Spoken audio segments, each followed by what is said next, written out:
माता पार्वती और शिवजी महाराज धरती पर भ्रमण कर रहे थे। घूमते घूमते जब वो एक जाट जमींदारों के गांव के पास से गुजरे, उन्होंने देखा कि 20 से 25 लोग एक बरगद के पेड़ के नीचे बैठे हैं और 5-6 लोग वहीं पर बने एक ऊंचे चबूतरे पर बैठे हैं। तो महादेव जी ने उनका झुककर हाथ जोड़कर अभिवादन किया। तभी माता पार्वती उनको हैरत भरी नज़रों से देखने लगी और फिर कहने लगी, आप तो देवों के देव महादेव हैं और इन साधारण मनुष्यों को हाथ जोड़कर अभिवादन क्यों कर रही हैं? महादेव जी ने कहा, ये कोई साधारण इंसान नहीं है, इस समय यह देवताओं से भी बढ़कर हैं।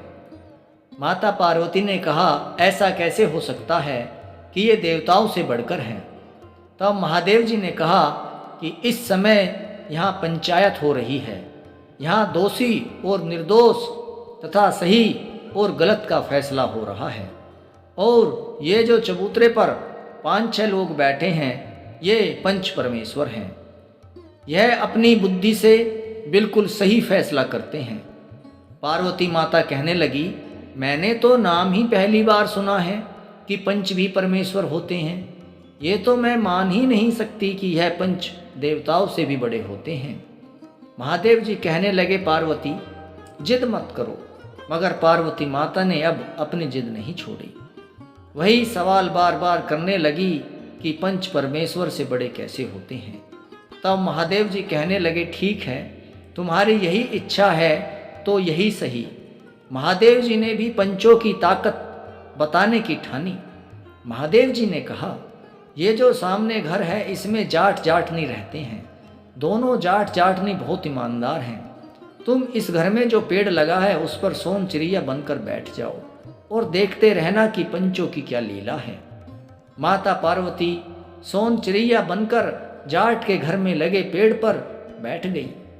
जाट सुबह सुबह अपने बैलों को लेकर खेतों में चला गया और जाटनी अपने दूध पशुओं को चारा डालने का काम करने लगी।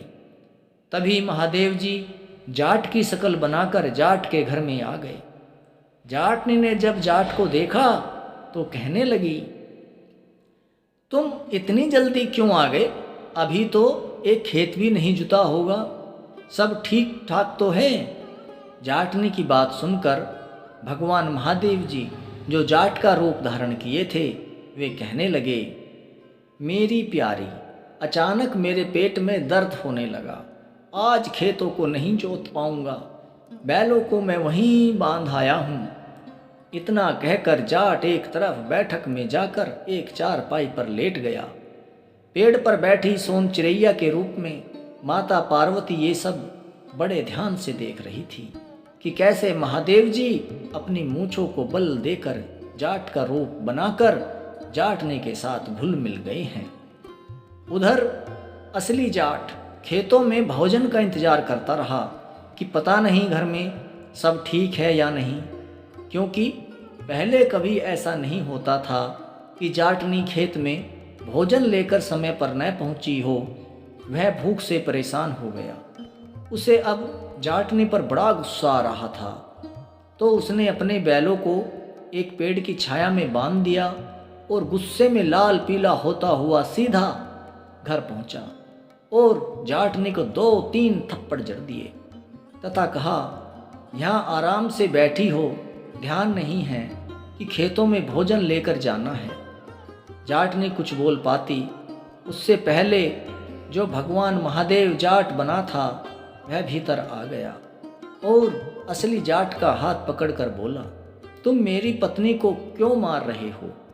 असली जाट ने जब अपनी शकल का आदमी अपने घर में देखा तो वह और अधिक चिढ़ गया। दोनों जाटों की आवाज़ से कुशल बिल्कुल एक जैसी थी। अब उन दोनों में बहस होने लगी और वह बहस होते होते हाथापाई पर आ गई।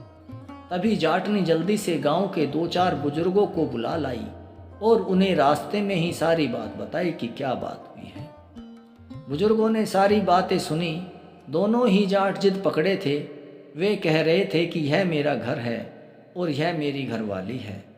अब उन बुजुर्गों ने यह फैसला पंचायत पर छोड़ दिया। जाट के मामले में पंचायत बैठाई गई। पंचों ने असली जाट से पूछा कि तुम इस मामले में क्या कहना चाहते हो। तो असली जाट बोला कि मेरी घरवाली की सारी गलती है, मैंने इसे कभी घर के काम के अलावा कोई काम नहीं करने दिया। मैंने इसके सारे शौक पूरे किए, फिर भी इसने मुझे धोखा दिया। फिर पंचों ने दूसरे जाट जो भगवान महादेव थे उनसे पूछा, तो उसने भी अच्छी और लच्छीदार बातें कहीं। अब पंच उलझन में पड़ गए कि असली जाट कौन है। लगातार 3 दिन तक पंचायत बैठी, मगर ये फैसला नहीं कर सकी कि असली जाट कौन सा है और चालाक जाट कौन सा है। उधर सोन चिड़ैया बनी माता पार्वती खुश हो रही थी कि अब की बार महादेव जी बुरे फंसे। दोस्तों, मेरी कहानी पसंद आ रही हो तो प्लीज़ मेरे चैनल को लाइक कर दो। फिर एक बुजुर्ग पंच जो बड़ी बड़ी पंचायतों के फैसलों को तोड़कर सही फैसला करता था, उसे बुलाया गया। वहाँ आकर सभी बातों को ध्यान से समझने के बाद बोला कि एक कुम्हार से कहो कि एक बड़ा घड़ा और उसका ढक्कन ले आए। कुम्हार ने ऐसा ही किया। वह बुजुर्ग पंच असली जाट से बोला, अगर ये घर वाली तेरी है तो इस घड़े में बैठ कर दिखा। असली जाट हाथ जोड़कर बोला, मुझसे यह काम नहीं होगा। फिर वह बुजुर्ग पंच नकली जाट को बोला, अगर ये घर वाली असली तेरी है तो इस घड़े में बैठ कर दिखा।